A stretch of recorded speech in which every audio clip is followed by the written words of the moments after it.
The following program has been rated M for madness.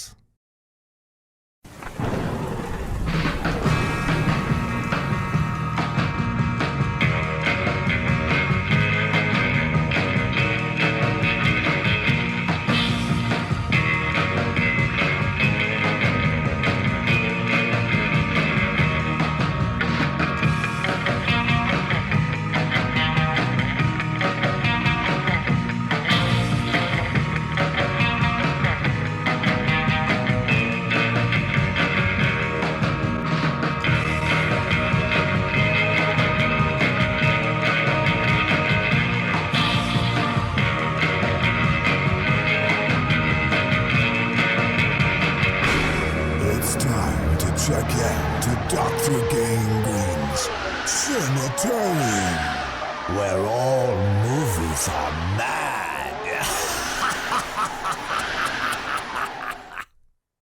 Tonight's episode is brought to you by Lorenzo's Hair Club for Beasts. Bring out the hairy monster in you. Greetings, Fright fans, and welcome to Dr. Gangrene's Sanitarium, where all the movies are mad. And boy, do we have a monstrously mad movie lined up for you this week. As you can tell right from the very title of this one, from 1942 we have The Mad Monster. This one follows the antics of the handsome and highly intelligent Dr. Lorenzo Cameron, played by George Zucco, a mad scientist with a chip on his shoulder towards a group of colleagues who scoffed at his work, called him crazy, barred him from the university where he worked, and discredited him in the press. He was working on controversial theories of science and evolution and has since continued these studies, using his simple-minded handyman Petro, played by Glenn Strange, as a test subject.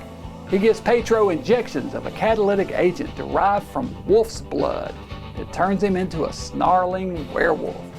He then invites each of his nemesis back to his lab for a first-hand and deadly look at his mad theories in practice. Also appearing in this one is Nagel as his daughter Lenora, who is oblivious to her father's work and mad scheme. Johnny Downs plays her boyfriend reporter who suspects her father's involvements in the unusual string of deaths of scientists. Well, it's time now to take a look at this film's B-movie vital stats. Check its charts here, see what's going on with it. Interesting. Looks like we have a mad scientist, weird experiments, an inquisitive reporter. This is more than just a story to me. He was my friend. And monstrous murders.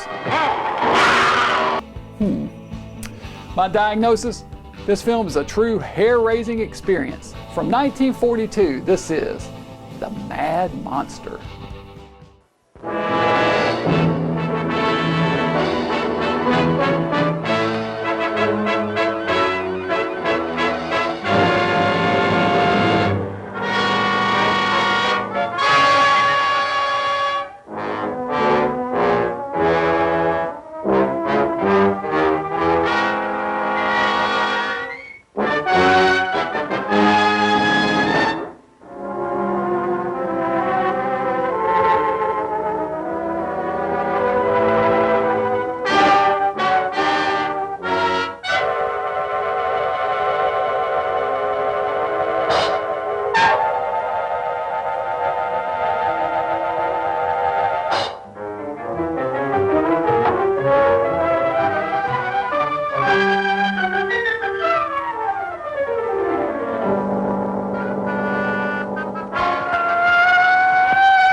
Yes, I know you'd like to join your brothers outside and howl at the moon. But you're serving a much better purpose.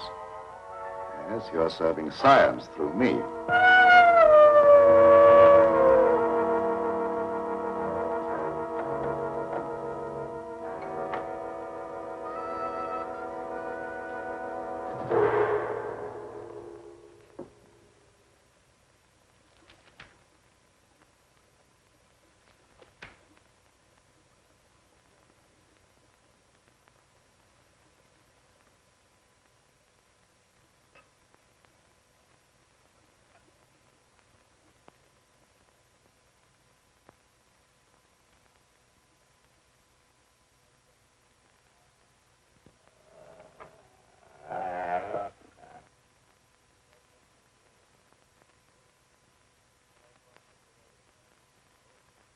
Are you quite comfortable, Petra? Sure, Doctor. You're not afraid? I ain't got no reason to be afraid. Yeah, that's right, Petra. There's nothing to be afraid of. Nothing at all.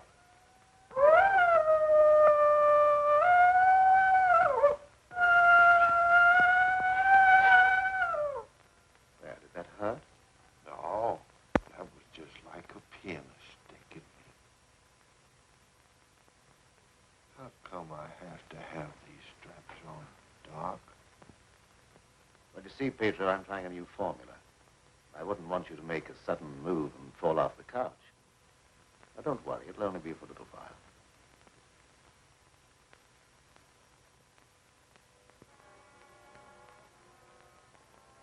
How do you feel now? I feel just like I always did when you stick me with that thing. I'm kind of sleepy. I want to sleep now.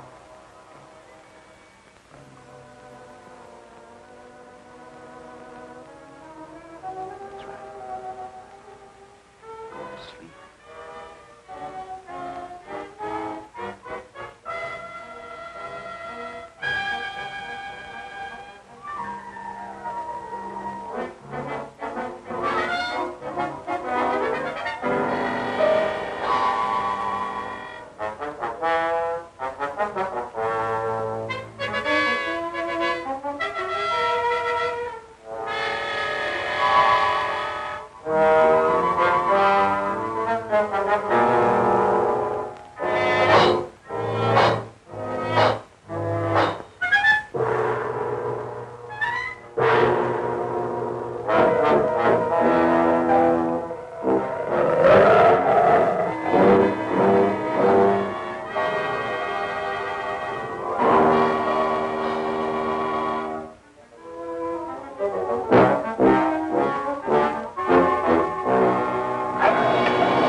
Gentlemen, I wish you were here to see the proof of my claim. The transfusion of blood between different species is possible.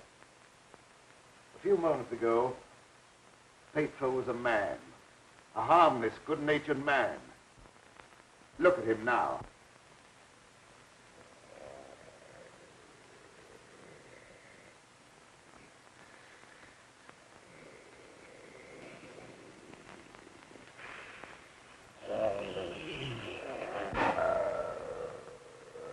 He's no longer human. He's a wolf, snarling, ferocious, lusting for the kill. You're looking at a scientific miracle, gentlemen.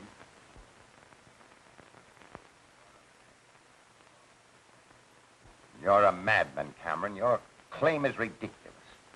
That's exactly what you said in the newspapers, isn't it, Professor Blaine? That I was a madman, not fit to occupy a science chair at the university. Perhaps you'll change your mind one day, soon, when Petro tears at your throat. Poppycock. You may laugh if you want to. But look.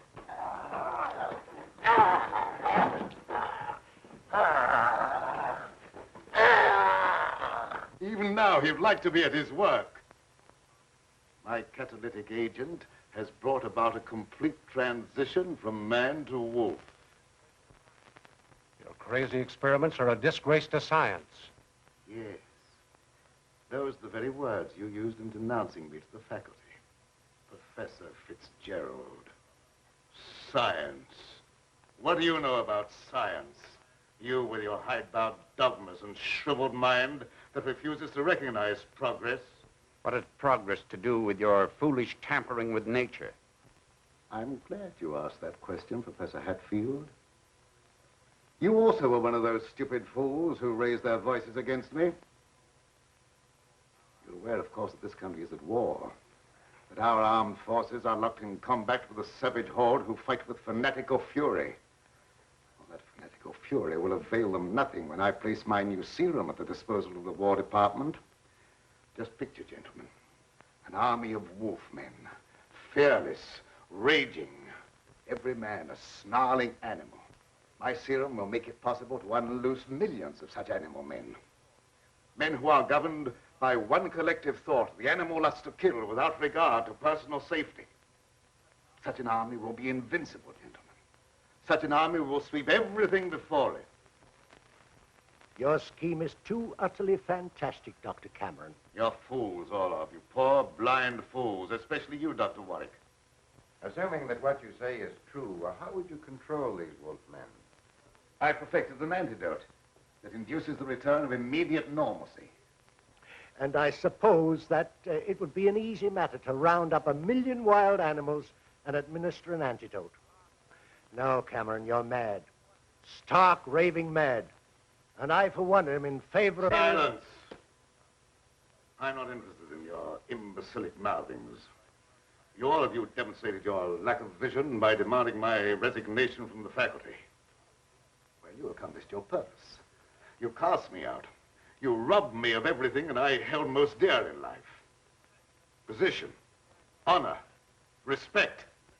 You branded me as a madman, held me up to ridicule before the whole world. But now it's time for my revenge. Pedro will see to that. Now you shall pay for your folly. There's no escape for any of you. You shall die one by one at the hands of the scientific marvel that you scoffed at.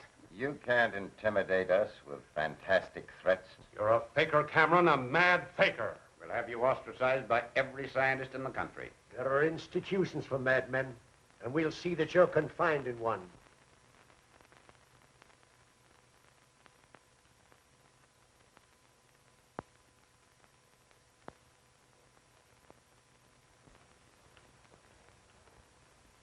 You will see, gentlemen.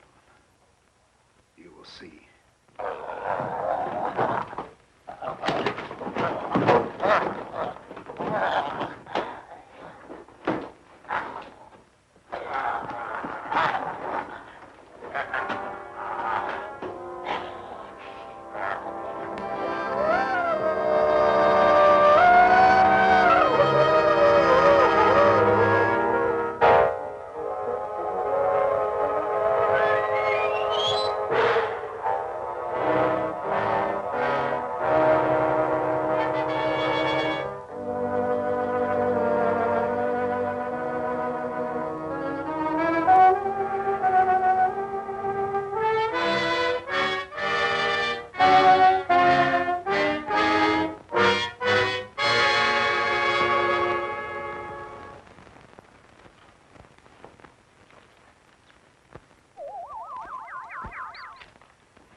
How long have I been asleep?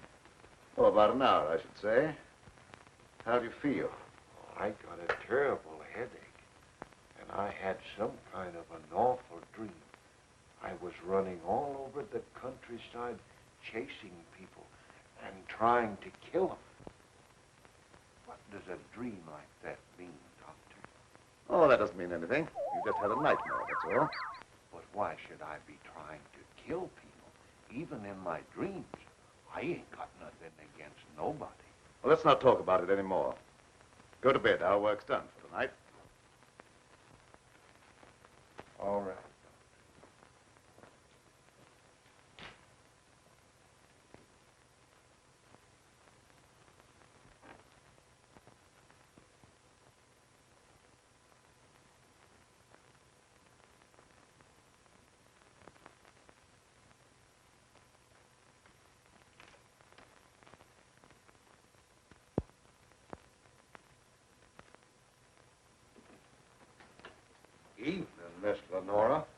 Pedro. Well, Night Owl, I was just coming down to find out how much longer you're going to work. Do you realize how late it is? No, I didn't. I was so absorbed in my work. Oh, we done a lot of work tonight, and I slept almost an hour, and I had the awfulest dream. Go to bed, Pedro. Yes, sir, Doctor. Good night, Miss Lenore. Good night, Pedro. Dad, what kind of experiments are you doing that you need Pedro? Oh, he just helps me in the laboratory, moving the heavy things around. He's a very strong man, is Pedro. How much longer are we going to be here, Dad? Why? Because the place gets on my nerves. I hate it. Your hating it has nothing to do with being separated from that young reporter friend of yours, has it? It has. And I want to know when we're going back to the city. Very soon now, dear. My work's practically finished. What was that? What? Well, that noise. It sounded like a wild animal howling. And I heard the same thing last night. Oh, that's probably some dog in the neighborhood. Dogs do howl, you know. You mustn't let things like that upset you. Now, come along, dear. Even a scientist needs sound sleep. I shall sleep very soundly tonight.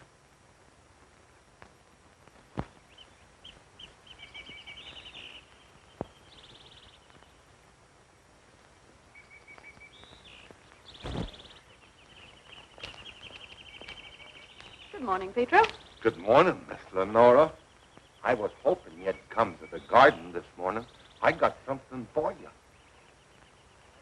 Oh, they're lovely. Thank you.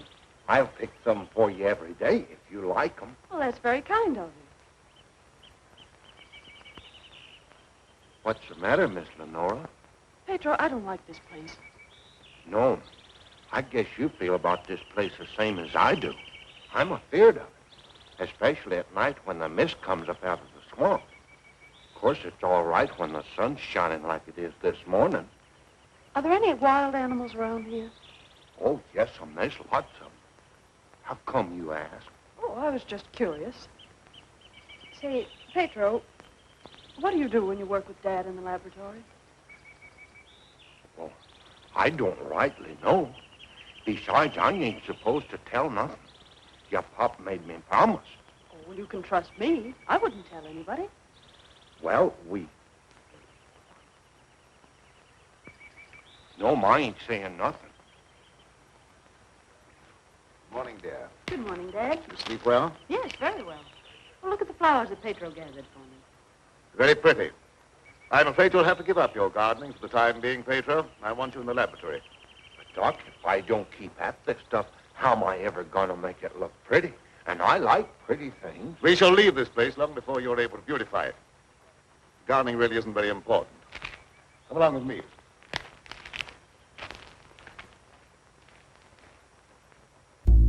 Poor Pedro, subject to Dr. Cameron's mad experiments without a say in the matter.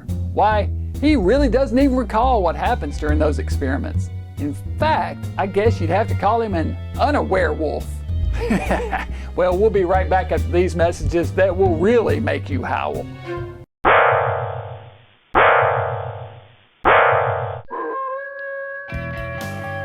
We all love our furry friends, but did you know that pet waste can contaminate the ground and water where we live and exercise? Always clean up after your pet using a biodegradable bag and place it in the nearest trash receptacle. Good boy. Remember, it's not what you don't do, it's what you do. Go green with Dr. Gangrene. Tired of thinning hair? Receding hairline got you down? Well, you're in luck, because Lorenzo's Hair Club for Beasts is to the rescue. No more covering up those embarrassing bald spots with big floppy hats. Our patented formula grows a new shaggy head of hair in minutes, making a new man out of you. Ladies will find you irresistible. So join the club today. We'll make a new monster of you. Lorenzo's is not responsible for any killing rampages our clients may engage in.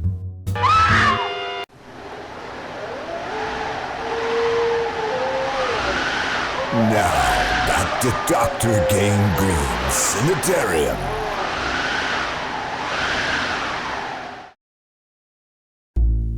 Welcome back, Fright fans. Tonight we're watching The Mad Monster from 1942, starring George Zucco and Nagel. This film is very similar to another mad science film that came out the year before this, Man-Made Monster, starring Lon Chaney Jr. In both films, a somewhat slow, simple man is taken advantage of by a mad scientist, used as a guinea pig, and turned into a monster, with the ultimate goal of creating an army of super-powered soldiers. Ann Nagel starred in both films as the daughter of a scientist and has a reporter boyfriend in each as well. The Mad Monster actually plays like a mashup of two Lon Chaney Jr. films, Man-Made Monster and The Wolfman. And to top it off, Glenn Strange seems to be very much channeling Chaney's performance as Lenny from Of Mice and Men, the 1939 film, in his role in this film as well. No doubt in my mind, somebody involved with the production of this one was a Chaney fan. But now I won't keep you waiting any longer. Back to The Mad Monster. Now, Pedro, I see you're waiting for me. You scared me, Doc. Scared you? Why? You mustn't be so jumpy. You're as nervous as that wolf. He sure is nervous, all right. I've been sitting here for a long time watching him, and he ain't been still a minute. All right, lie down, Pedro. Are you gonna strap me down again tonight, Doc? Well, certainly. It's more necessary tonight than ever before. Gee, it must be great to be educated. I wish I had a lot of book learning so I could understand what this is all about. Fortunately, you don't need education or intelligence for your part of the experiment. Just strength. Animal strength. Now lie down and we'll get to work.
All the animals are terrible nervous tonight for some reason or other. The old plow mule liked to kick my head off. I come up behind her sort of quiet-like, and she lashed out with both feet. It's the devil mist in the swampland. I can smell evil in it. Oh, will you stop talking like that? I'm so nervous now I could scream. See, Mommy, I'm all ready. Oh, that's fine. Now you hop in bed. Can I put in my ball just for a little while? Well, just for a little while, but mind, if you ain't in bed by the time I do my dishes, I'm going to tan you good. Don't worry, I'll be in bed and fast asleep by that time. Good night. Good night.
Shut the door, quick! I never seen anything so awful in my life. What are you talking about? Something took after me down in the swamp. What was it? I don't know whether it was a man, a beast, or old Satan himself. Have you been drinking? Not a drop, so help me. I let him have both barrels of my shotgun, but that ain't even slowed him down. No, you can't kill him nowhere, except with a silver bullet. I'm telling you, it was something awful.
Pedro!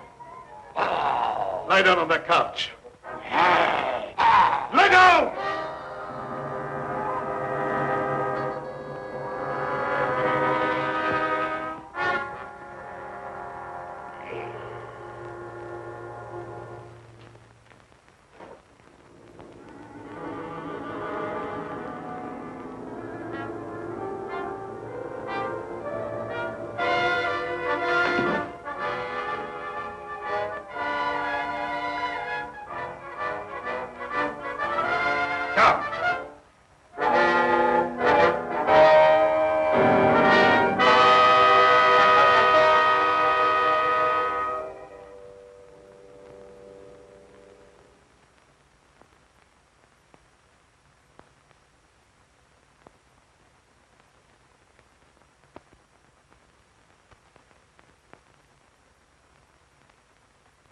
I've been walking in my sleep again. Yes, you have. You'd better go to bed. I'm sorry if I made a nuisance of myself. I wish I wouldn't walk in my sleep like that, because I have such bad dreams. Don't be upset about your dreams, Pedro. You've been of great assistance to me tonight. Very great assistance. In fact, I'm going to reward you by taking you to the city with me. You mean I can go along with you and ride in the car? Yes. While we're in the city, we'll make calls together. First, we will call upon a pompous gentleman called Blaine. Professor Blaine.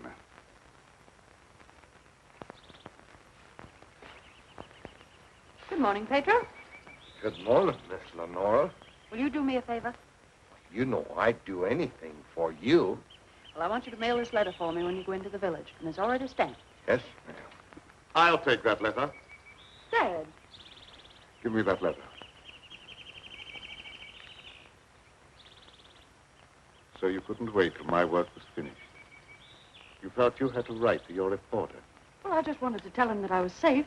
If you remember, you made me go away without even saying goodbye. There was a reason for that, my dear, a very good reason. See anything of him? No. Not much use looking now. It's daylight, and he only prowls at night. Maybe he's seen something. Yeah, thanks for that. Good morning. Why all the armament? We're looking for a wild varmint what killed a little child. Been looking all night. You mean someone was killed by a wild animal? Yeah, my little girl. Oh, how terrible. How did it happen? They'd come in through the window. My wife said the window was closed, but she must have been mistaken. Didn't try to take the baby away or nothing. It just seemed to kill just for the love of killing. Did anyone see the animal? Jed Harper did.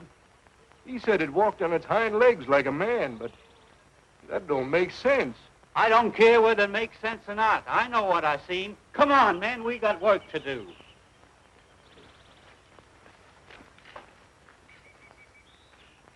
What do you make of it, Dad? Predatory animal that opens windows.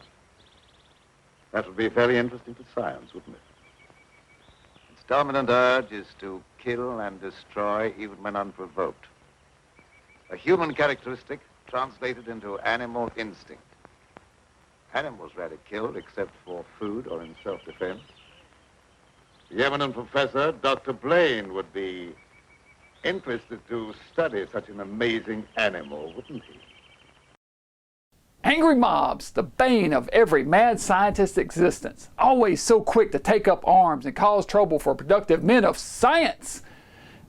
Okay, sure, maybe there was a death due to the good doctor's experiments, but you can hardly blame Dr. Lorenzo. I mean, he's just trying to advance science in the name of all mankind. Why, he's the victim here, I tell you. It's harassment. Harassment.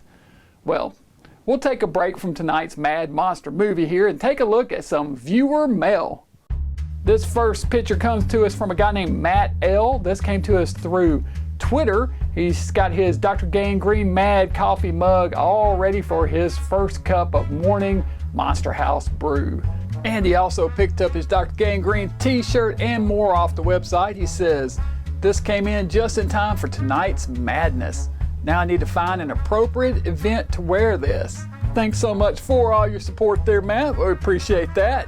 And our second picture comes to us from a guy named Brian Clay. Now, I ran into Brian at the Belcourt Theater during their 12 Hours of Terror movie marathon last October. He says, "I ran into legendary horror host and all-around awesome dude Dr. Gangrene at 12 Hours of Terror at the Belcourt Theater. I was representing the Physician of Fright with my shirt. He did the intro for my personal sleeper hit of the night, Alone in the Dark. And thanks for hooking me up with the free book. I always have a tradition of giving away a big batch of free books to the people there at the 12 Hours of Terror, a tradition that was started by Nashville scene writer Jim Ridley at the first 12 Hours of Terror. The Belcourt Theater is our local art house theater, and they have this event every year, the 12 Hours of Terror. It starts at 9 o'clock at night, and they show horror movies all the way through till 9 o'clock the next day. It's an endurance marathon, but more and more people are staying for the entire event. It's a lot of fun. I ran into Brian in the lobby. I spotted Brian wearing his Dr. Gangrene t-shirt proudly. He was, let me tell you, Brian was easily the sharpest dressed man at the theater that night, for sure. Well, Brian, thank you for supporting the doc and the 12 Hours of Terror. They should be announcing, the Belcourt should, very soon, the dates for their next marathon and giving you more details about that. It should be again this October, so stay tuned for that. All right, well, speaking of horror movies, it's time now to get back to ours. Our Mad Monster movie for the night is the Mad Monster.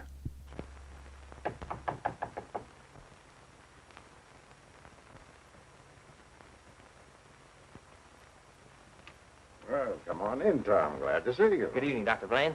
I came in through the garden so as not to disturb your housekeeper. Sit down. Even if Martha has dozed off, which I think she has, a full alarm of fire wouldn't disturb her. I have a faint suspicion that there is something besides my housekeeper's welfare on your mind. What is it? Well, I'm after a story. Well, quite a noble pursuit for a newspaper man. An AP dispatch from Ashton down in the swamp country tells about a child being killed by a wild animal. Well, that's a tragic thing. Yes, a neighboring farmer saw the brute and swears that it traveled at a terrific speed on its two hind legs. I understand they make a very potent corn liquor in that district. Oh, no, it's nothing like that. I've a hunch there's more to this story than just a jug full of corn liquor. I hope that you could give me an angle I could work into a Sunday feature. I don't know what you mean by an angle. The possibility of the survival in the depths of the swamp of some of those overgrown lizards that used to be head men on Earth. I understand they traveled around on their hind legs and made our present-day public enemies look like horticultural specimens. No, I'm sorry, Tom. I can't lend myself to that sort of sensationalism. True science, the search for knowledge, is on a far higher plane than that. It is worthy of being treated with dignity. And I feel that I owe an obligation to the people who respect my opinion. Your angle, as you call it, on prehistoric lizards is utterly fantastic. I'm sorry. I didn't know I was getting into such deep water. Well, I'll hang my head in shame and slink away. No, no harm's done. Don't take it so to heart.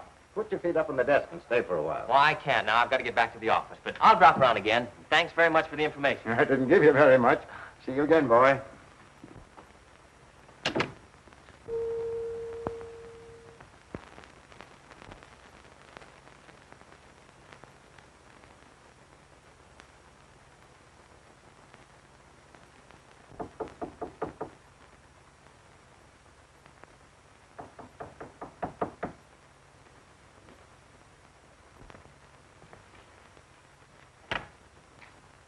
Blaine. Surprised to see me? Yes, I confess I am. Come in. Sit down. Thank you. You shouldn't be surprised, Blaine.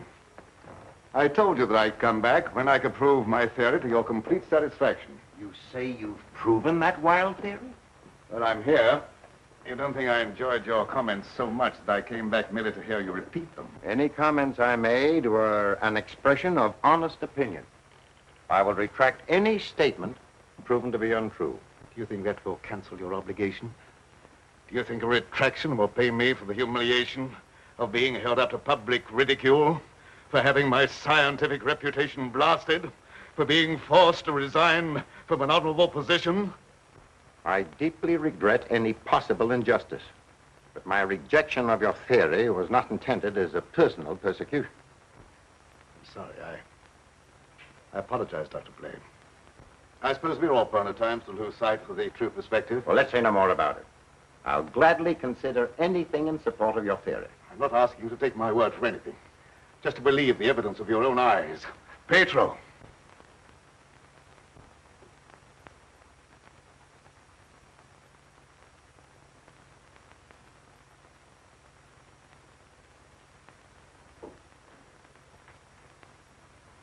Pedro, you sit here. This is my guinea pig.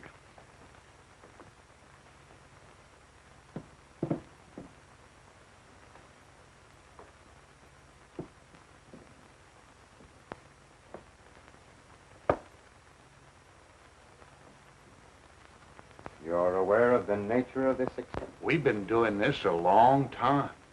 You may rest assured the experiment is a proven success. Otherwise, I wouldn't be here. What good can come with tampering with the normal laws of nature? A great deal of good. An invincible army, for one thing. You'll understand when you see the results. I abhor whatever appears to be a perversion of science. Mingling the blood of man and beast is downright sacrilege. I have no sympathy with such maudlin sentimentality. I propounded a theory which you denounce publicly as being ridiculous. The result of a disordered mind. Are you trying to squirm out of facing the possibility that you may be wrong? Not at all. I will cooperate in any way possible. That's just what I wanted to hear. I've given him one injection to prepare his blood for the transfusion. He'll need another in exactly 20 minutes.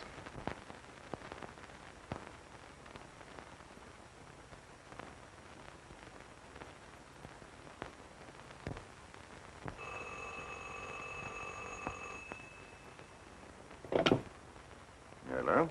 Is this Magnolia 37136? I'd like to speak to Dr. Lorenzo Cameron, please. Just a moment, please. It's for you, Cameron. For me? Hello? Oh, is that you, dear? You asked me to call you and find out if you're returning tonight. It's all right. I'll be over as soon as I can. Goodbye. Goodbye. It's my daughter with some friends. I'll have to go and get her. I shan't be long. What about the second injection? You said it had to be given in 20 minutes. Oh, yes, the injection. I may be able to make it. If not, I wonder, Doctor, whether you'd do it for me. Why, yes, I guess so. That's very, very kind of you. Pedro, you stay here and don't bother Dr. Blaine. No, sir, I won't bother. Of course, it's quite possible, Doctor, if I don't get back, that you could ensure the failure of this demonstration by forgetting the injection. I'll have to take that chance. Don't worry. Even if I lacked a sense of honor, pride would hardly allow me to stoop to such a level. I shall give him the injection if you're not here by 12. At 12, precisely.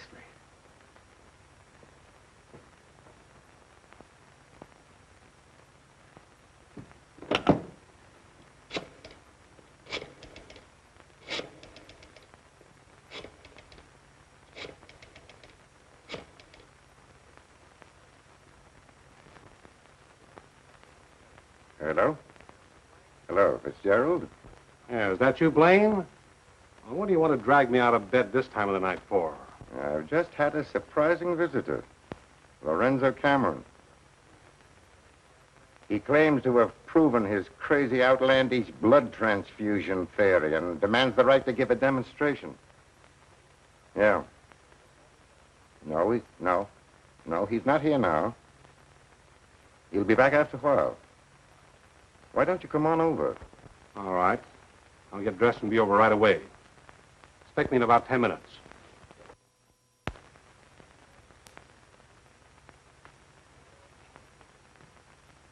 Are you at all familiar with the work Dr. Cameron is doing? Oh, no, sir. I'm just handyman around the place. Nobody, not even Miss Lenora, knows what he does. Oh, his daughter is still with him? Oh, yes, sir. She's with him. But I think she's lonesome. She seems to be grieving about something. Oh, that's an outrage. Cameron has no right to accept such a sacrifice from her. Oh, I don't like being a busybody, but she's such a fine girl, and a certain young man is just the tonic she needs to make her happy. Where do they live? Dr. Cameron rented the old Danfield homestead house about 4 or 5 miles from Ashton. It was a fine place, but ain't been nobody lived there for a long time, and the weeds kept growing closer to the house till they about swallowed up everything.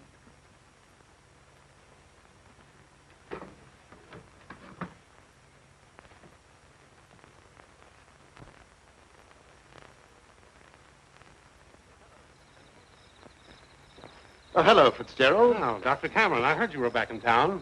Blaine just phoned me that you wanted to demonstrate the proof of your blood transfusion theory. He exaggerated when he mentioned demonstration. I told him I could prove my claim. But I don't think Professor Blaine is in a cooperative frame of mind. That's why I came to you. What do you want me to do? I'd like you to be present when I talk to him. All right. I'll take a walk over with you. You know,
heartily disapprove of the nature of this experiment, but my promise to Dr. Cameron leaves me no alternative.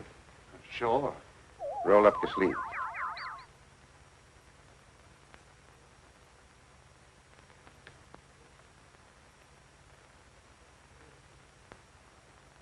How do you feel? Just like I always do.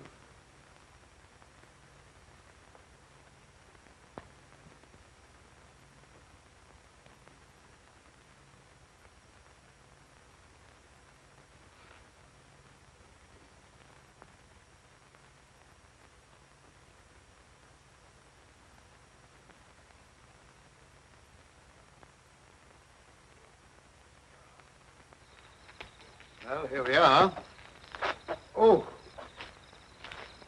Something wrong? Just a little heart trouble. Nothing serious, but distressing at times. I'll be all right after I rest a minute.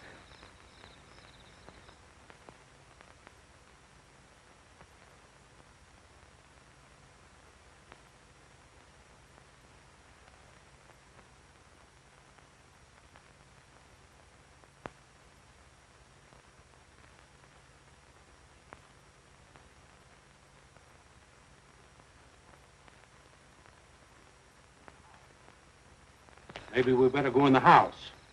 Oh, no, in just a moment. What's the matter, Grunk? Oh, a slight heart attack. Want me to call an ambulance? No, I don't want an ambulance. I'll be all right in a minute. Oh, it's just trying to help.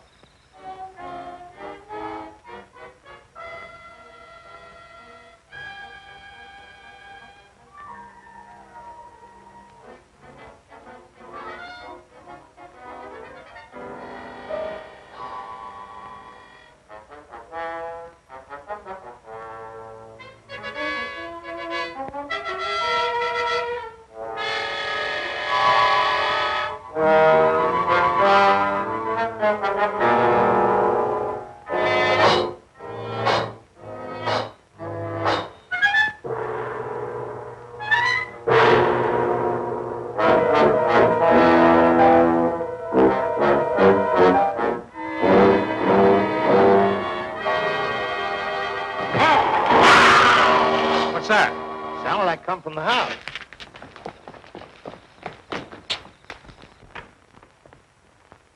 Come on in here. There's something wrong.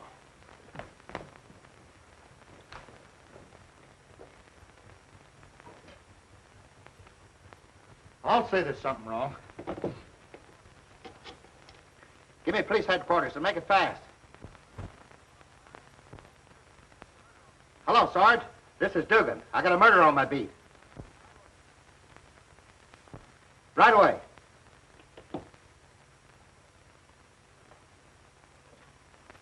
That's the work of an animal, not of a human being. What do you know about this? How could I know anything? I was with you. Officer, my heart's beginning to trouble me again. I can't be of any use here. I may as well leave. Sure, go ahead. I can't pretend to feel any great sorrow. But then my feelings are of no importance one way or the other. Good night.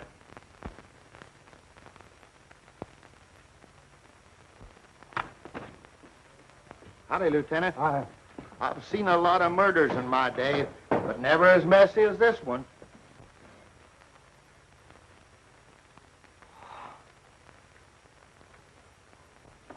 This should make a gory enough story for your paper? This is more than just a story to me. He was my friend. There was a couple of college professors arguing outside and using a lot of big words. They followed me in here, and I heard one of them say that some kind of a dangerous animal done this killing. Well, how could a dangerous animal be roaming around the city? Well, I don't know. Guess he got away from a zoo or a circus or something. I'll check on that angle.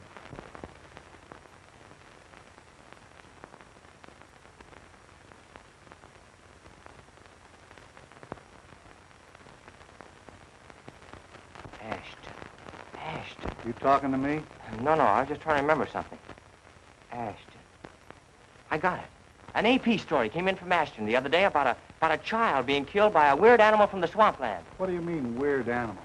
A farmer swore it wasn't human, but that it traveled on two legs like a man. Oh, he was crazy or drunk. There ain't no such animal. Anyway, how could he get way up here? I wish I knew. A weird animal from the swamplands, eh? Yep, that describes our boy Petro all right, or his hairy alter ego anyway. Speaking of hairy, the makeup for the werewolf in this one was done by Harry Ross.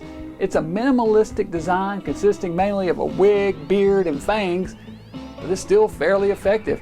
And his costume is unique as well, making him resemble a hillbilly werewolf in overalls with that big floppy hat. I like it.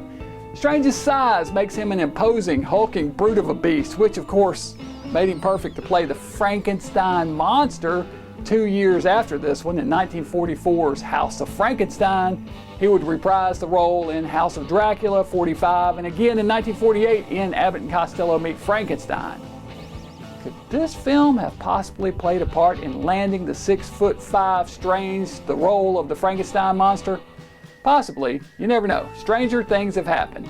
And speaking of strange things, let's get back now to tonight's howling good movie.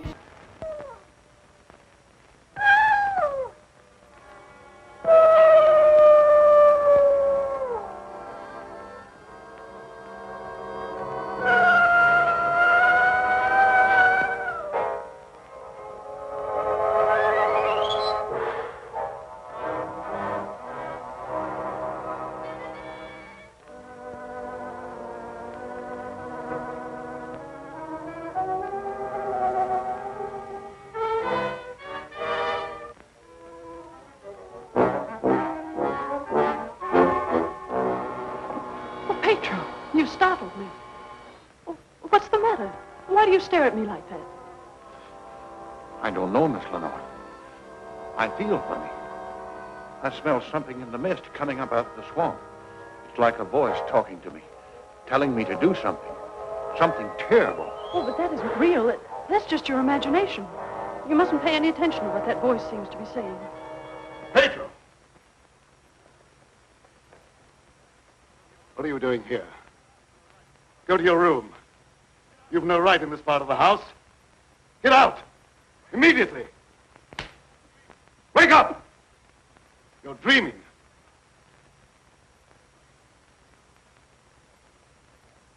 I don't know what's come over me. I must have a touch of swamp fever.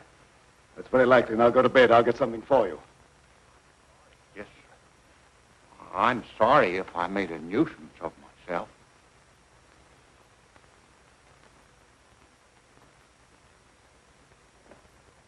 Dad, what happened to Petro? I'm terribly afraid. There's nothing to be afraid of, dear. He just had a touch of fever, that's all. Oh, that was more than fever. Well, his eyes were the eyes of a wild beast. He was possessed by a demon. Now, dear, you know there's no such thing as being possessed by a demon. That's ignorant superstition. Well, I don't care what you call it, Dad. But there's something here that's evil. It's real, and I can feel it. And I'm afraid. Dad, I can't stand it here any longer. Let's get away. I can't go now, dear. I must wait till my work's finished. Pull yourself together, dear. Oh, I won't be silly anymore. Nothing must interfere with your work. You've been a very great comfort to me. I know what a terribly lonely life this must be for you. Well, we won't talk about it anymore, Dad. I just want you to prove that you're the greatest scientist in the world. They'll soon have all the proof they want.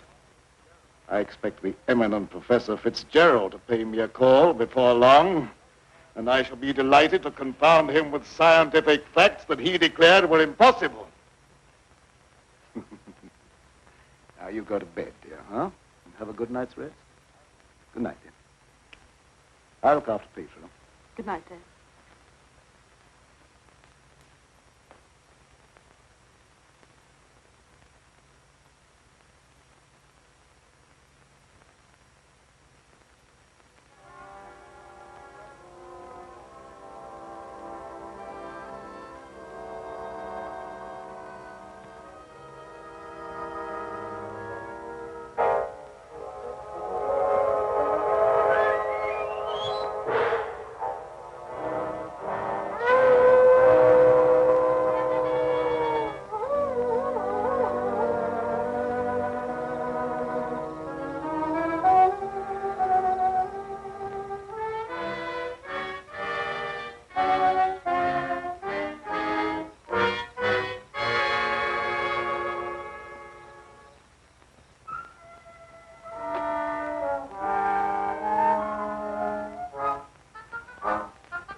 Cameron.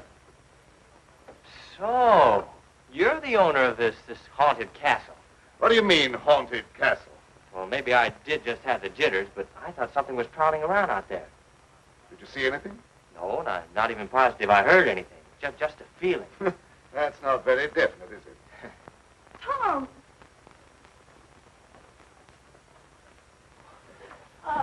It's good to see you. Can you ever forgive me for going off without saying goodbye? That doesn't matter now that I've found you. I see no reason for rejoicing. Dad! I buried myself in this out-of-the-way place so that I could work undisturbed, away from snooping reporters who only ridicule what they have not the intelligence to understand. I had no thought of ridicule in coming here. I'm not interested in your reasons for coming, but I would like to know how you happened to find your way here. I found a message from Dr. Blaine after he was killed. Dr. Blaine killed? Oh, how terrible. Yes, if only he was killed by some animal. You knew about it? I was with Professor Fitzgerald when it happened, and I saw him right afterwards. What was the message? A memorandum to tell me about this old plantation. So he meant to betray my confidence, just as he did before. Well, I don't believe Dr. Blaine had any such thought in mind. I don't care what you profess to believe. You belong to a profession that's obnoxious to me, and you're not welcome here. Dad, Keep quiet. I won't keep quiet. Now, I've stayed here because I thought you needed me. But I won't have you treat Tommy like this. No, don't get upset on my account. Things will turn out all right. I suppose you have a right to your own opinion. Good night. Tom, wait. Don't go now. Wait till daylight. Why? Well, I'm afraid. Afraid of what? Well, I don't know exactly, but there's something dangerous that prowls around in the dark. And I wish you wouldn't take this trip alone. Don't worry about me. If I meet anything I can't whip, I can do a swell job of running. I'll be around tomorrow whistling at your front gate, if you have a front gate. Good night. I wish you'd wait till morning. I'm sorry, I can't do that. Good night. Good night.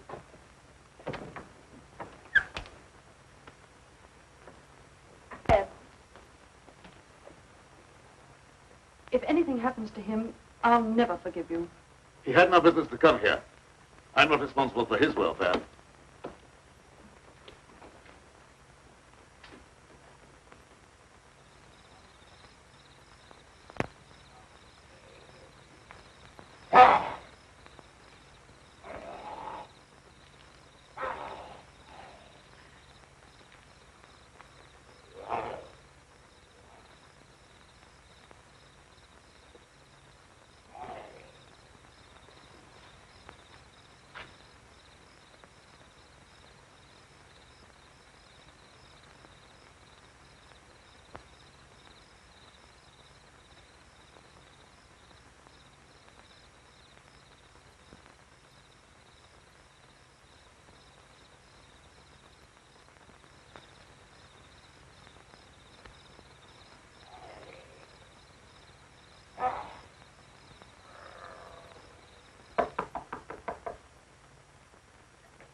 Howdy.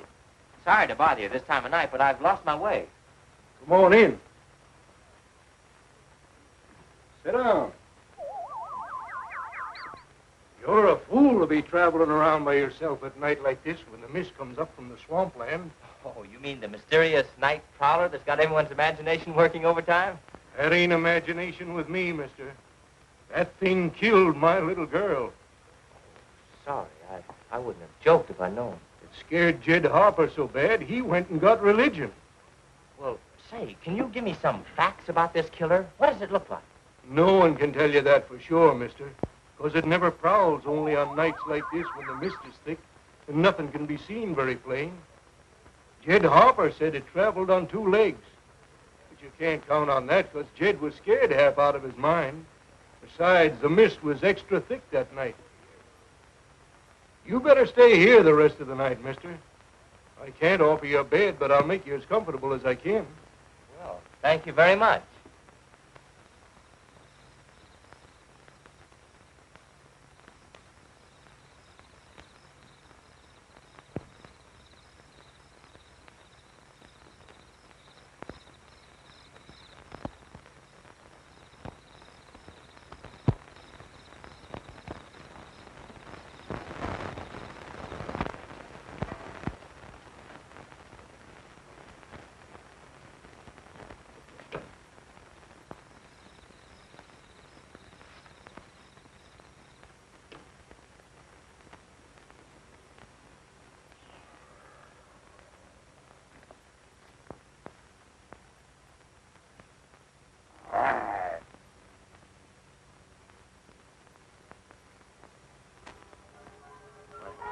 cage, you're of no further use to me. If you revert without my knowledge, you become dangerous. I hadn't thought of that possibility. On your couch, Pedro. Down!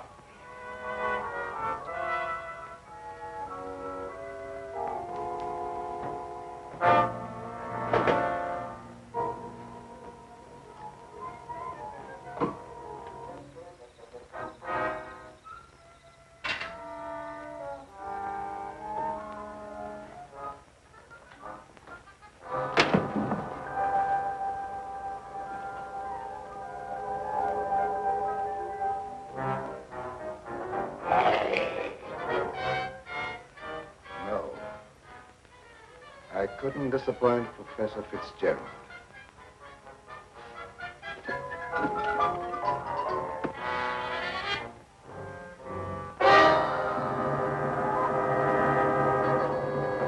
Get down, people! Down!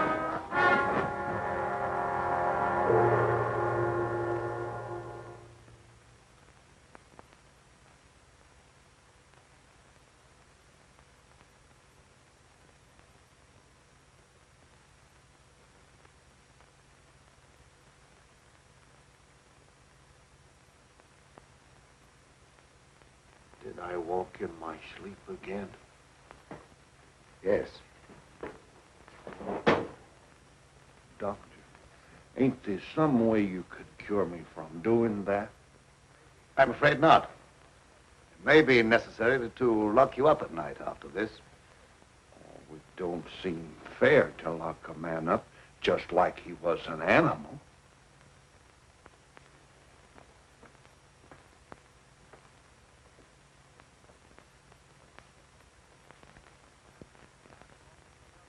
Seth Appleton started home with the jug under his arm last night. They found him in the swamp this morning. He'll never lift another jug. Was he murdered? Yep, and he weren't a pretty sight to look at, neither. There must be some natural explanation for this thing you're talking about. It's a werewolf. You can't kill him no way except by a silver bullet. I can't see myself giving that story to the city editor. He told me right out of my ear. That killer ain't human. You'd know that from one look at the body. I saw a victim of just such an attack. I wonder if there could be a possibility of any connection between them. I've been telling you all along. It's a form of a human who sold his soul to the devil. In the light of day, he walked like any other man on the earth. At night, he takes on the form of a wolf. Welcome back, Fright fans. The villagers are really starting to suspect that a werewolf is on the loose now, even blaming the killings on that very superstition in that last scene there. This film was no doubt an attempt to cash in on the smash success of The Wolfman, released from Universal Studios in 1941. It was directed by Sam Newfield, brother to PRC President Sigmund Newfield, who also produced this one. PRC, or Producers Releasing Corporation, was a Poverty Row studio known for cranking out low-budget quickies. And boy, did this one fit that description, made in just 5 days on a minuscule budget. The Mad Monster was re-released by PRC in 1945 as a double feature with The Devil Bat, starring Bela Lugosi. Now that's a pretty cool lineup, and honestly one that I would go see today in a heartbeat. A drive-in double feature to really make you howl. Then you never heard of any killings by strange animals around here until recently? Why does he keep asking me all them questions? Well, all newspaper men are like that. He doesn't mean anything by it. Well, you go ahead. He won't bother you anymore. Yes,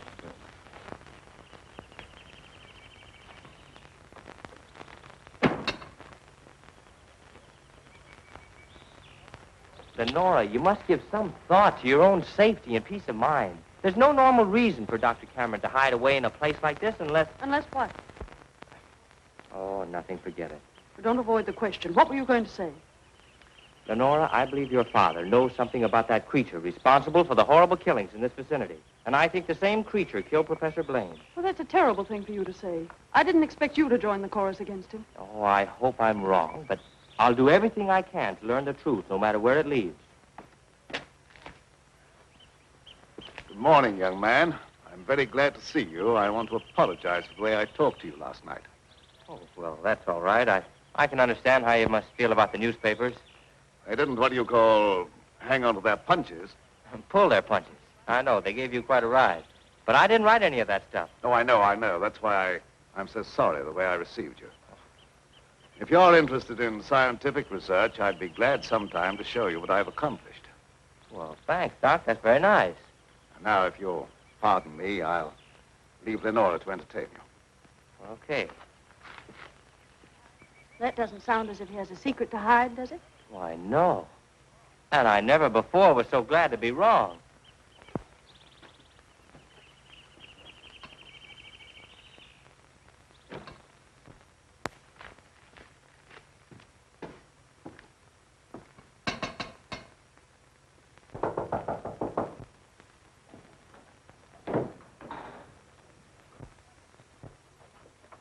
Professor Fitzgerald, how in the world did you find your way down here? Hello, Lenora. Your father wrote asking me to come. Is he here? Yes, and he'll be very glad to see one of his old friends. Ah, Fitzgerald, this is Doctor? an unexpected honor. I hardly dared hope that you'd accept my invitation. Well, if you've made a worthwhile scientific discovery, I want to be the first to congratulate you. I shall be delighted to give you that opportunity. Well, the things that you two have to talk over are way over my head, so I'll leave you alone. Oh, now, don't run away. I promise to limit myself to words of 2 syllables. That'll take all the fun out of the discussion. I'll see you after a while. Thanks. Shall we go into the lab? You wish? You're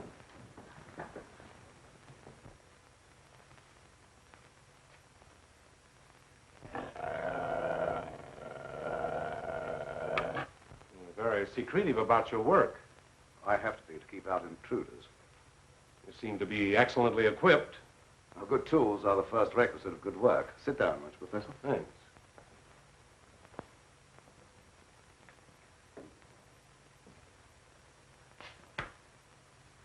I've discovered that certain extremely volatile elements in the blood, little more than particles of electrical energy, are the source of all physical growth and mentality by exciting the various glands and brain cells. I've learned how to extract and concentrate these elements from the blood of various animals. I can control evolution. I've discovered the source of life. You're crazy. That has a familiar ring. You told the newspapers I was crazy once, didn't you? I didn't know that you invited me here to reopen an old controversy that was very disagreeable to all concerned. I came with the hope that you'd abandon impossible theories and accomplish something worthy of consideration. And I suppose you feel yourself fully competent to judge my accomplishments. You and your hidebound associates, Hatfield, Warwick, and Blaine. No, not Blaine.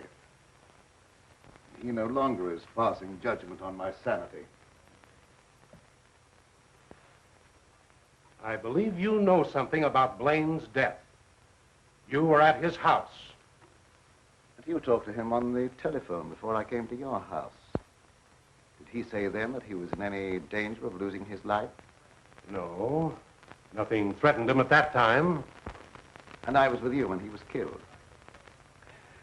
You pride yourself on not indulging in fantastic theories. What proof have you that I was in any way implicated in Blaine's death? I have no definite proof. You accuse me of being crazy for what I claim to have accomplished with this apparatus. But I can give you overwhelming proof of what I say. I can inject into your veins a substance that will give you the strength of 10 men.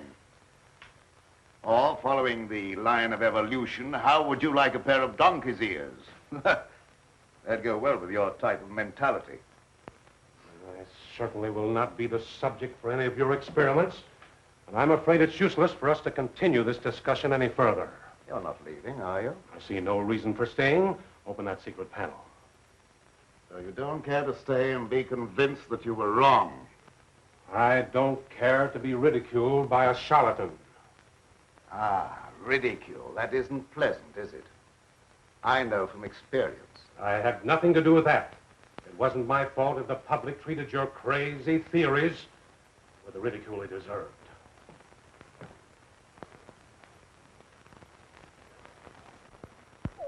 Still, well, would you do me a favor? What is it? I have to send my hired man into town. Would you mind taking him with you? All right. I can do that without any trouble. Oh, thank you so much. If you'll wait at the car, I'll send him out to you in a few minutes.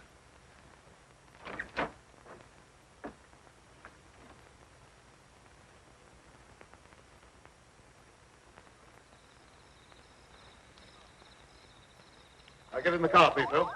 Don't keep Professor Fitzgerald waiting. I should have known this trip would be a waste of time. I still hope to give you proof that you can't ignore. Remember me to Hatfield and Warwick when you see them again.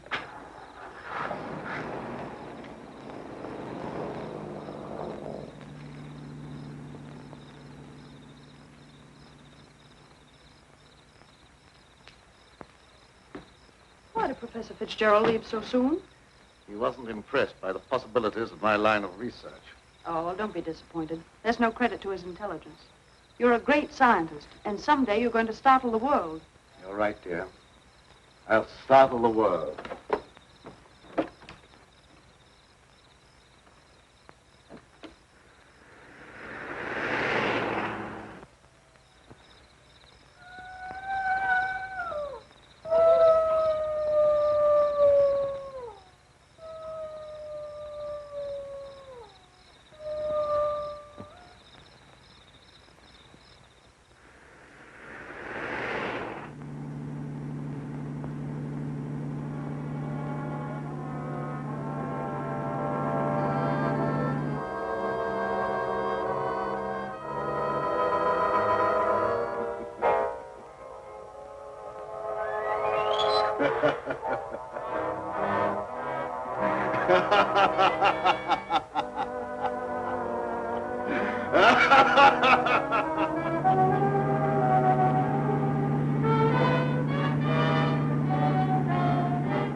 Man, what an accident. I tell you, I've heard of backseat drivers, but never backseat biters. I bet you more than one Uber driver has had a hellish experience like that, though. Speaking of hellish experiences, here comes one now, the commercials. It's summertime and the heat is on. Our furry friends can overheat quickly, dehydrating them, causing heat stroke and death. Make sure your pets have plenty of water and a cool place to rest on a hot summer's day. Remember, it's not cool to leave your pet stranded in the heat. And remember to go green with Dr. Gangrene. Monsters do have their place. In the zoo, in your nightmares, in the deep, in your favorite horror movies. But not in your living room, on your TV.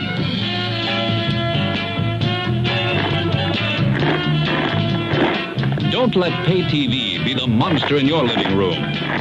Pay TV and cable TV companies are seeking the right to charge you for the very programs you now get free. If you want to stop pay TV and save free television, sign the petition in the lobby of this theater. Let your lawmakers know how you feel in the fight against pay TV and cable TV.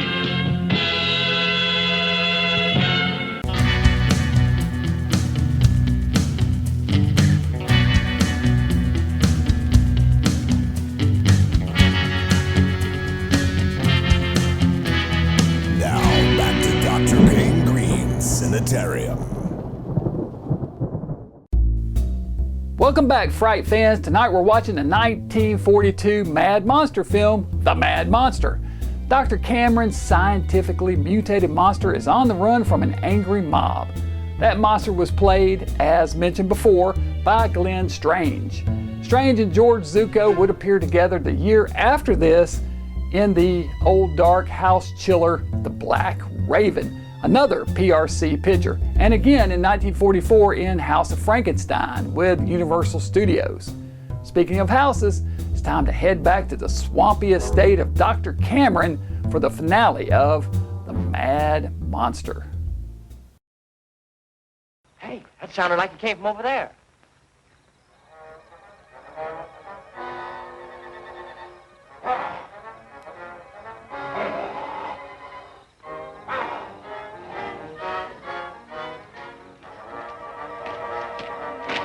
I didn't see a thing.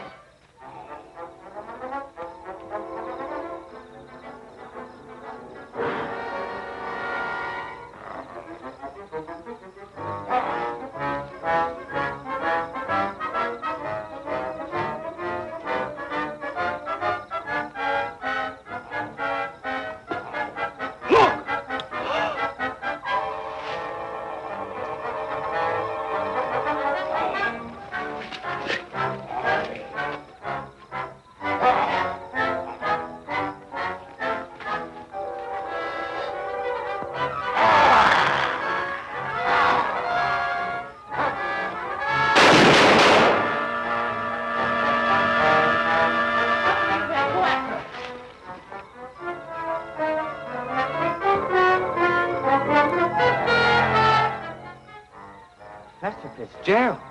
Is he dead? He's still alive, but unconscious. Where can we take him? You can take him over to my place, but the old Danfield house is handier. We'll take him there. I don't know how badly he's hurt. One of you men go for a doctor. Come on, give me a hand. Take it easy, fellas.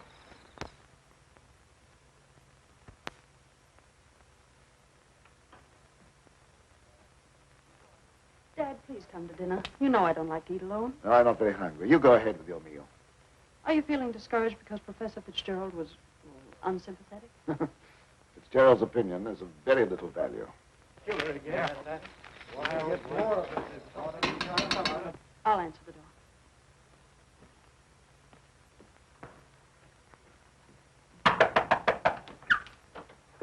Come on in. Tom, what happened? I found Professor Fitzgerald badly hurt. Oh, bring him in.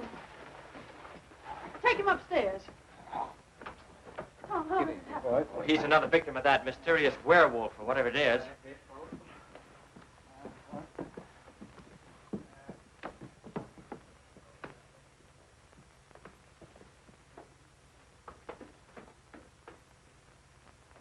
In here.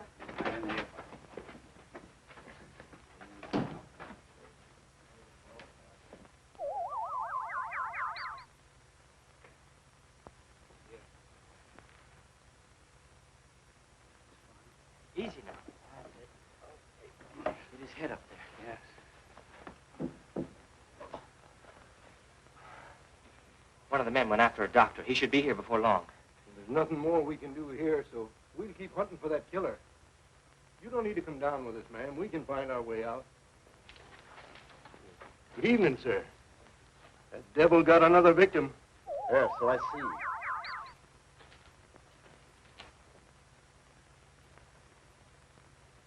I was surprised to see Professor Fitzgerald in this neighborhood. He came to see me. How badly is he hurt? I don't know yet. We'll find out as soon as the doctor gets here. When he regains consciousness, we'll find out who or what has committed these horrible killings. Yes.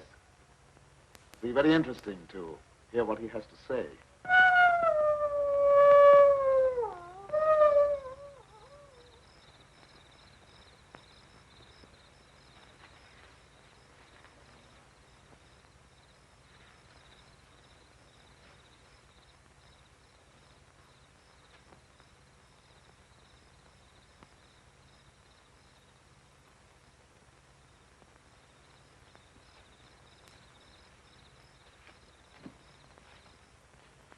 Since this awful thing happened to him, I can't feel any resentment over the way he treated you.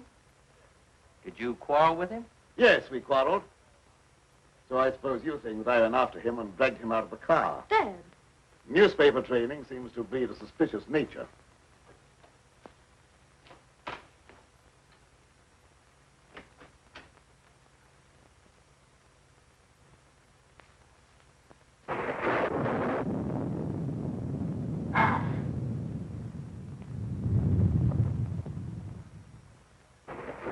I wish you wouldn't try to antagonize him. I wasn't trying to antagonize him. He didn't give me a chance to finish. I was just going to ask him if anyone was with Fitzgerald when he left here. Well, I can answer that. Pedro was with him. Pedro? Yes, he drove him into town. But surely you don't think that... I don't know what to think. But I will know as soon as Fitzgerald comes to. I'm inclined to agree with Dad about your imagination. It's fantastic. Maybe so. But didn't it strike you funny that we didn't find Pedro around when we found Fitzgerald? Look, darling, please don't snap at me just for trying to add things up. I'm sorry. Forgive me.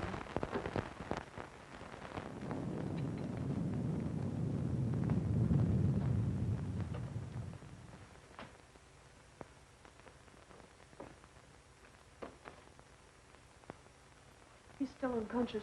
Oh, he must regain consciousness, even if only for a few minutes. So much depends upon it. That must be the doctor. Well, I'll go down with you.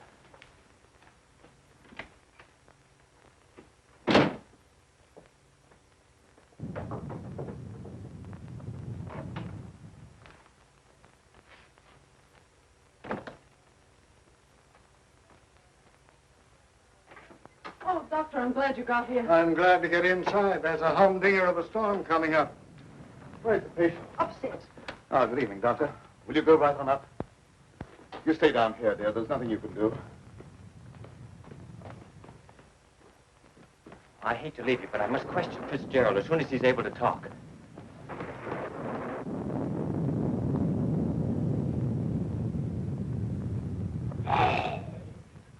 Reckon it's a little late for me to help.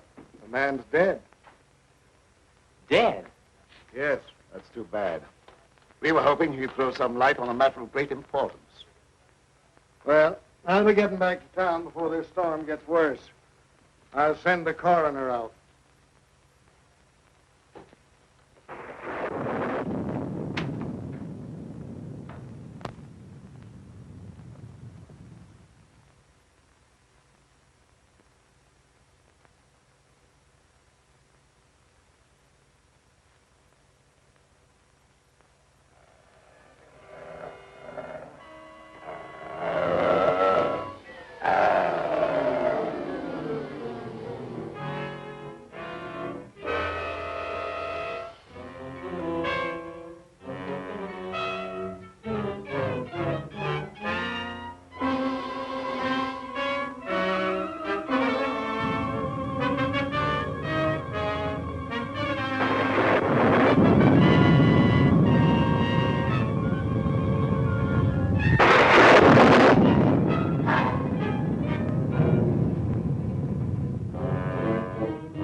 Good night, Doctor.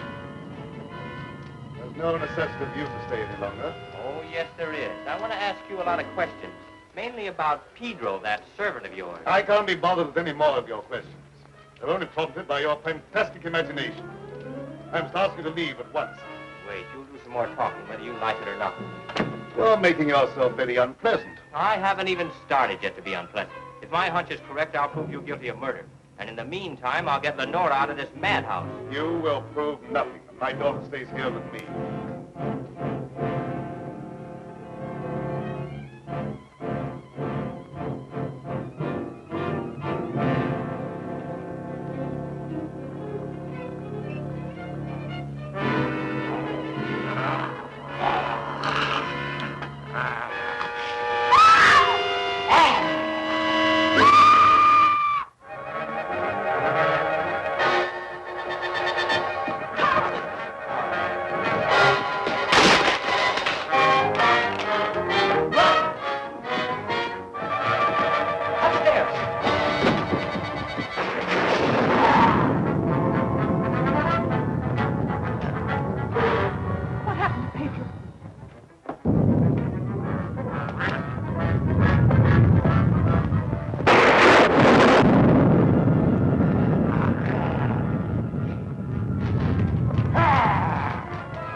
Pedro, what are you doing?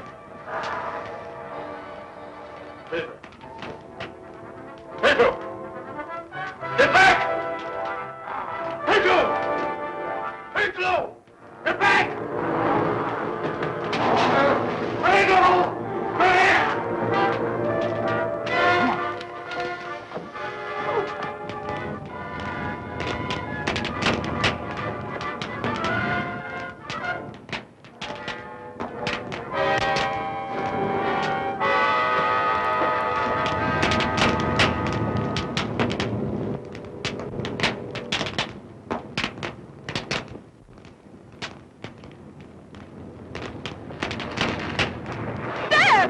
Oh, you wait here. I'll go get him.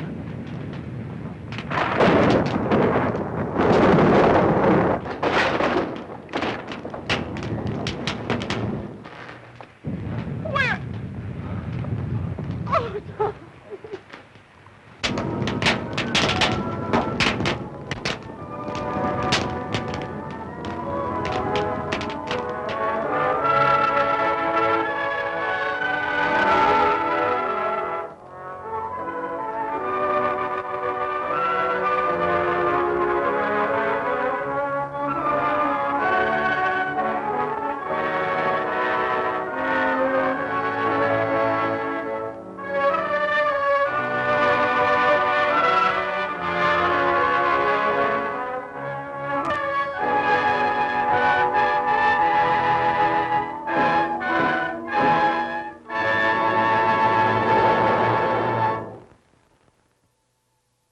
So that was The Mad Monster from 1942. Hope you all enjoyed that little creature feature. This was PRC Studios' take on The Wolfman, the super successful film from Universal Studios made the year before this one. But this film uses mad science to induce lycanthropy rather than supernatural methods. And the man playing the mad scientist responsible for this was, of course, good old George Zucco. George was born in Manchester, England in 1886 and served in World War II, where he was wounded in combat, losing the use of 2 fingers. He became a successful stage actor in the 1920s, honing his craft, and landed his first film role in 1931. In 1939, he played Professor Moriarty opposite Basil Rathbone's Sherlock Holmes in The Adventures of Sherlock Holmes, and appeared again in another Rathbone-Holmes film, Sherlock in Washington, in 1943, but as a different villain, a Nazi spy. He appeared in a number of horror fan favorites in the 1940s, including The Mummy's Hand, The Mummy's Tomb, and The Mummy's Ghost for Universal, as well as The Mad Ghoul in 1943, again for Universal. Zucco was forced to retire in 1951 due to the early onset of dementia. He passed away in 1960. Zucco appeared in close to 100 films in a 20-year period from 1931 to 1951. I mean, just think about that. That's an average of almost 5 films a year. Pretty amazing. He was a gifted performer who brought a sense of style and sophistication to all his parts. He was a perfect villain with that smooth voice and piercing eyes, and is fondly remembered by horror fans to this day. Well, we still got some time in tonight's episode, so I thought we'd keep the madness going here in the lab with an episode of One Step Beyond. This one's called Dead Man's Tale.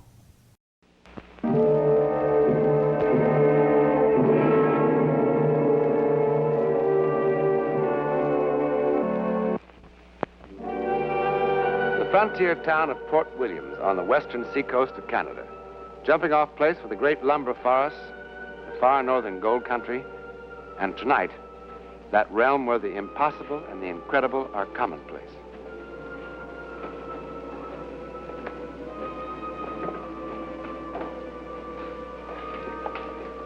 The Port Williams Hotel. Rooms $1.25 and up. Up to $2.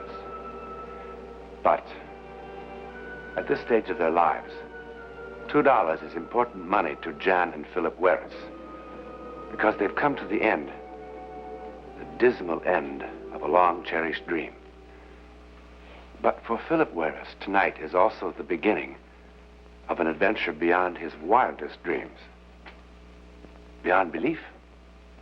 Yet, it happened. Check out 12 noon. Bathrooms down the hall. Thank you.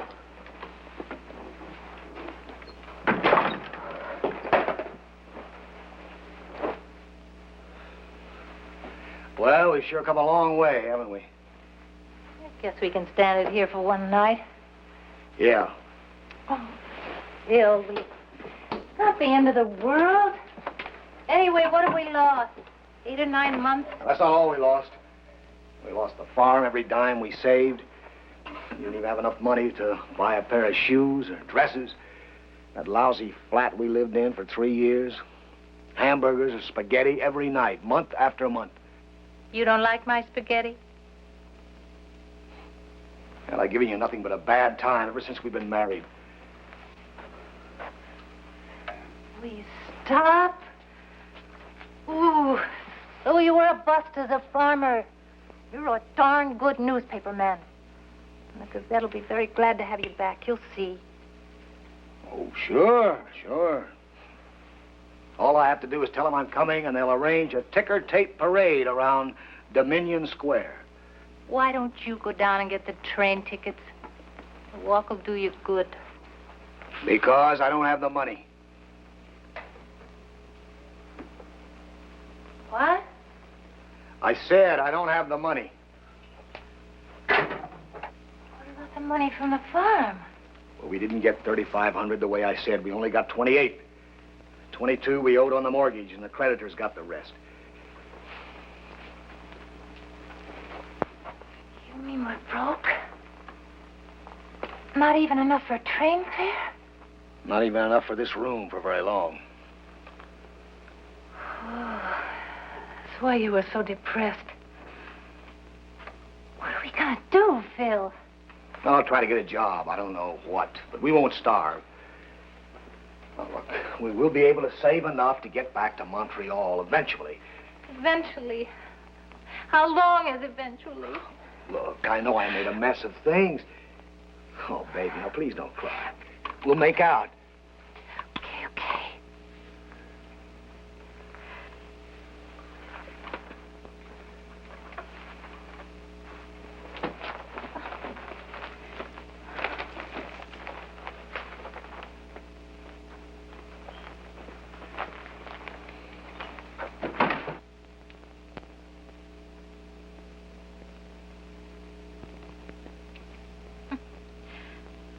Apparently the last tenant in this room had money troubles, too. He went right to the heart of the problem. The Gold Miner's Handbook.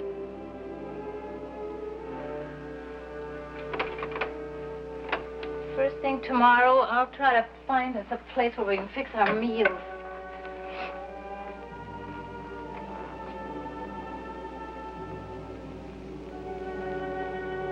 Phil?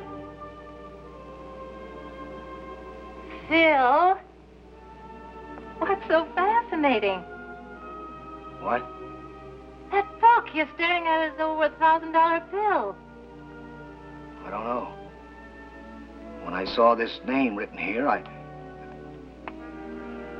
Larry Barton. So? I don't know. Oh, screwy. Look, we better get finished. Go to bed. It's getting late. Phil, I'm real sorry I made that fuss. Just I wanted to...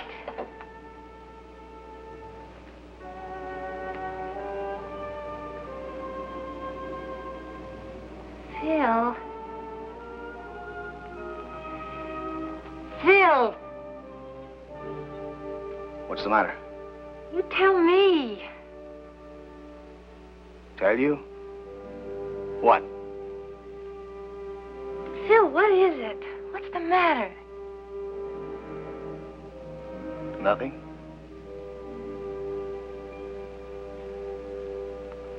Nothing.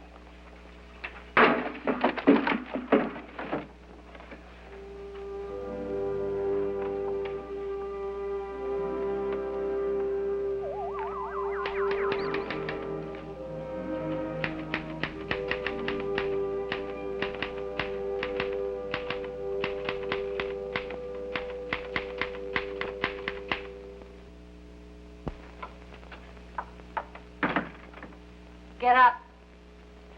Boy, there's going to be a line at that bathroom door.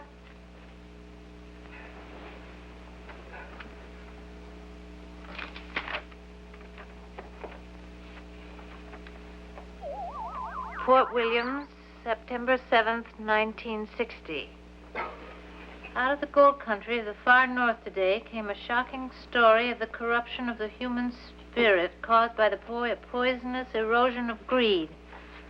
Just 3 months ago, Lawrence Barton, 42, and his 38-year-old brother Robert took the train from Quebec to this west coast port town. After purchasing gold mining equipment and supplies here, they embarked for Skagway, and there set out on horseback for the vast country of the Canadian Yukon. The club-footed Lawrence and his younger brother... Club-foot. That's laying it on a little thick, isn't it? Maybe, but it's got a great start. Such modesty. Since when did you become a writer? I didn't write this. You didn't? Are you serious?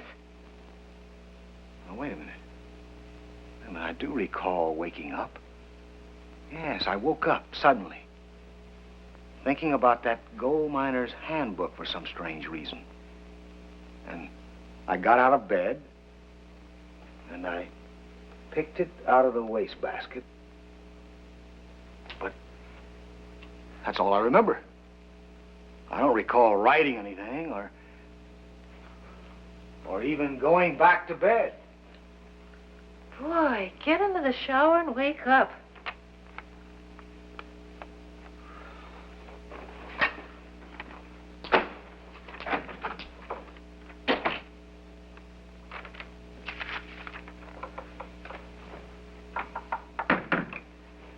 In the shower, I figured out what must have set me off. Hmm? Larry Barton, the name in this handbook. The brothers in that yarn are Lawrence and Robert Barton. It's an absolutely fascinating story, Phil. What? You still don't remember writing this? Nope. Don't you think this is a little strange? More than a little. What can I do about it? Boy, I know. You can finish it and send it to J.G. Carter. He'll buy this in a minute. He's a newspaper editor, not a publisher of fairy tales. This is perfect Sunday supplement stuff. Look, but it isn't true. I get myself in a fine fix sending in a hoax.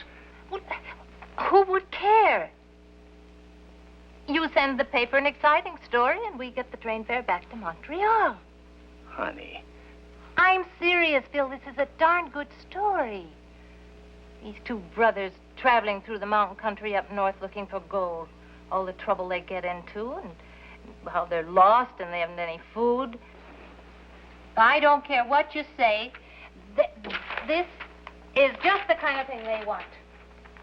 Like this part here. Look. Where you say, actually, the mine is only 16 miles from the settlement of Riverton, only they don't know it. And with all this gold, they're starving to death. Oh, brother. There they are, just sitting there, thinking of nothing but that gold and hating each other. Each waiting for the other to make a move toward his gun. What a situation. How does it end? Well, they kill each other naturally. Oh, Phil, I'm serious. If you put an ending to this... It ends. Where it belongs. In the wastebasket. Now, any 5-year-old could figure that out. But that's what's wrong with it, besides being a fake. I'm off.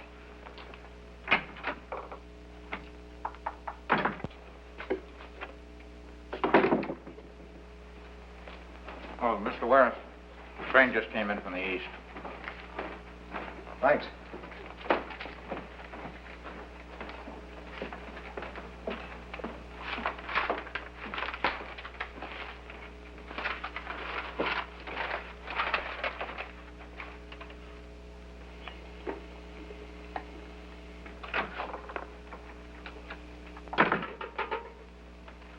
What about this?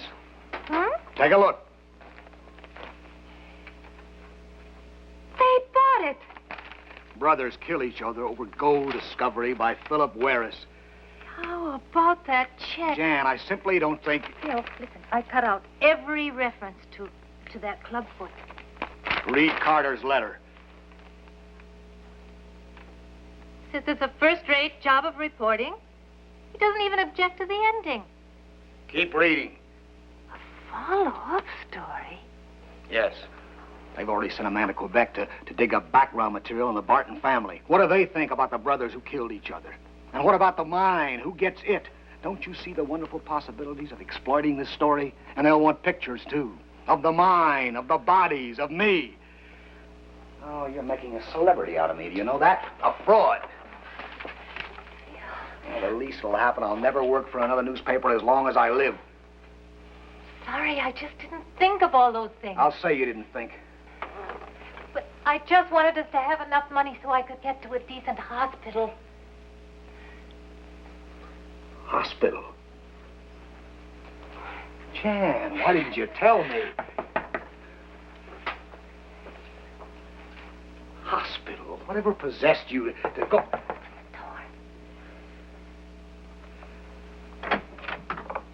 Mrs. Yes? Werris? Philip Werris? Yes? I'm Mrs. Lawrence Barton. Mrs. Lawrence Barton. Yes, I don't want to intrude. I just want to thank you. Thank me? Yes, I suppose I knew Larry was dead. I hadn't heard from him in over 3 months. But I'd never have known what really happened if I hadn't read your story. Mrs. Barton, please, come here. Sit down. Thank you. Mrs. Barton, your husband stayed in this room. Well, at least I think he did. And that's really all I know about him. Well, I don't understand. Are you the Philip Werris who wrote this story? Yes. I wrote it. But I made it up, Mrs. Barton. What? Why are you lying to me? I'm not. When we took this room, we found a book belonging to your husband with his name in it. And I unconsciously just used his name. But the rest was sheer fiction, believe me. Oh, Mrs. Barton, I know I did a terrible thing. An unforgivable thing. But it just never occurred to me that Larry Barton would have a wife somewhere. I just didn't stop to think. Mrs. Barton, this is not his fault. It's mine. I sent that story in. You see, we needed money. Oh, stop it! Stop it! Are you both insane, or do you think I'm a complete fool? I can't imagine why you're trying to do this to me. But I'm going to claim my husband's body, and Robert's too. And you'd better not try to do anything further to prevent me. Mrs. Barton, please, wait a minute, wait. Now, Mrs. Barton, does your husband really have a brother named Robert? And did they go up north together? But what about the other things of the story? Well, I mean, they can't all be true. Their ages, their deep affection for each other. Mr. Werris, what do you want of me? Mrs. Barton, I don't know how to explain this to you. It's all an impossible, horrible coincidence. My husband did make up that story. So you see, your husband's probably alive. I'm sure he is. Well, if he is, I'm going to find him. Miss Barton, I'll help you. Believe me, if he's alive, I'll find him. Please.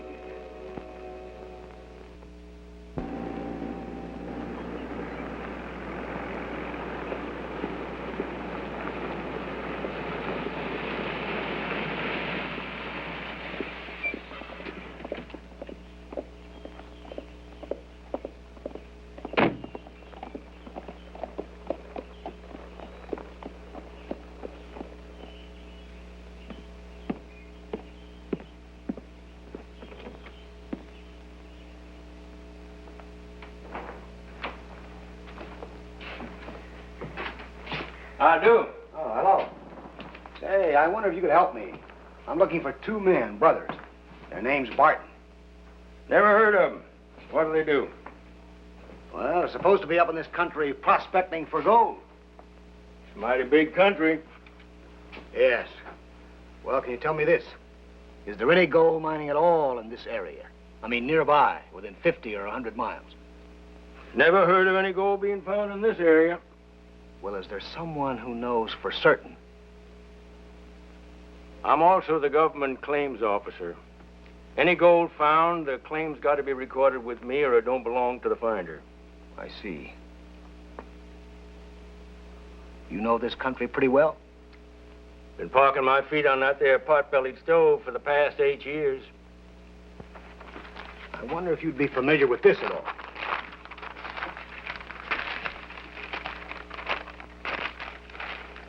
Just 16 miles east of Riverton, they came upon their first sign of human habitation in more than 11 weeks.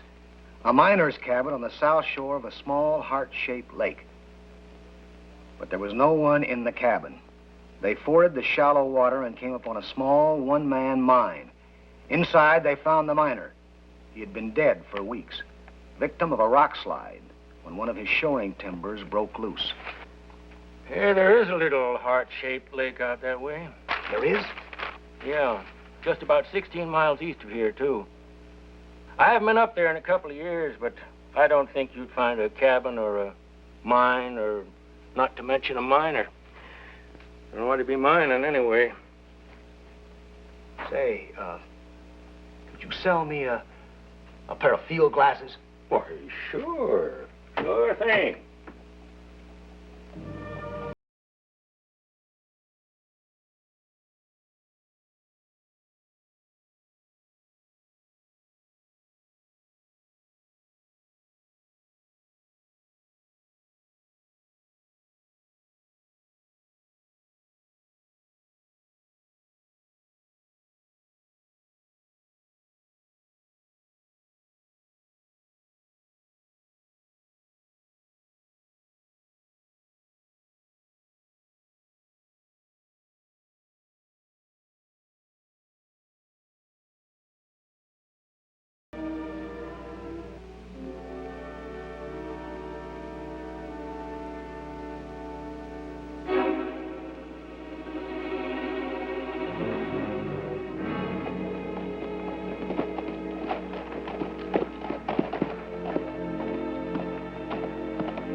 Barton? Robert. Where's your brother? In the mine. Where's that? At the other end of the lake. Yes. I know where it is. All right. Come on. I'll give you a hand into the bed.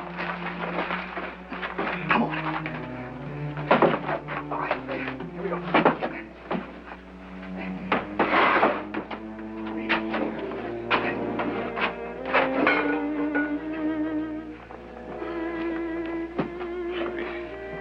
Careful, he'll shoot.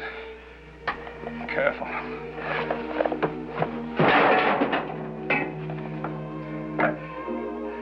Look, I'll go for help. I'll be back as soon as I can.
Barton. Mr. Barton, your wife is very worried about you. Mr. Barton, I'm not going to hurt you.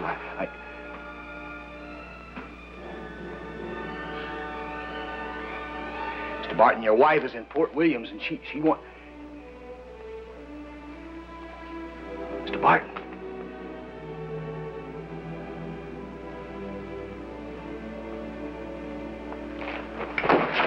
Mr. Barton.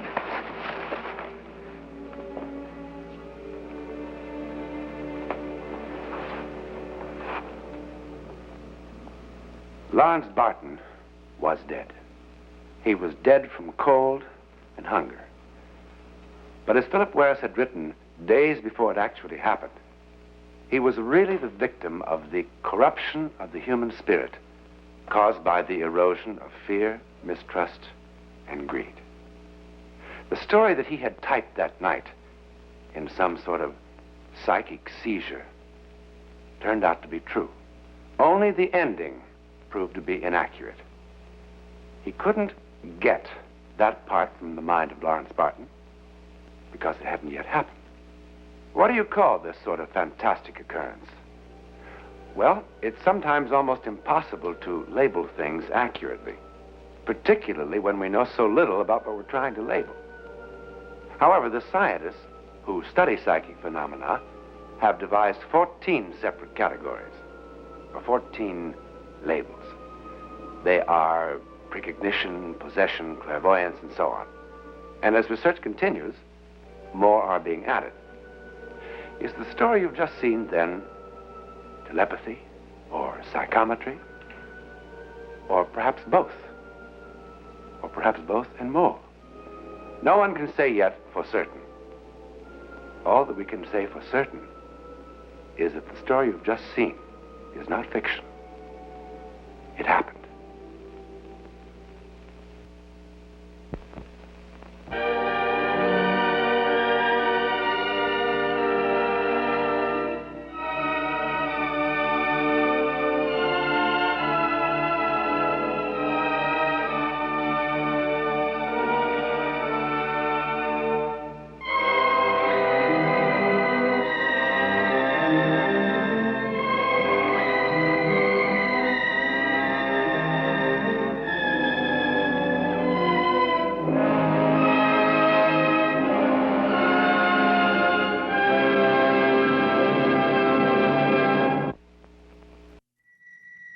So that was Dead Man's Tale, the episode of One Step Beyond there. Hope you all enjoyed that one. Nice little creepy episode.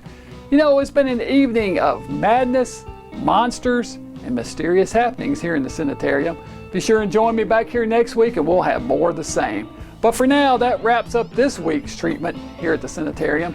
Now, if you'll excuse me, I gotta go see a patient of mine who's in need of some horror therapy himself. Indeed. He's a fellow doctor who's been working on the Jekyll and Hyde formula. But every time he injects himself, all he wants to do is sing show tunes.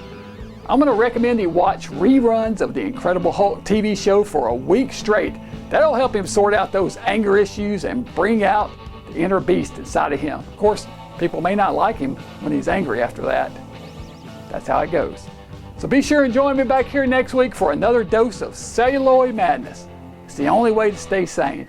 Until next time, this is Dr. Gangrene, physician of fright, saying, stay mad.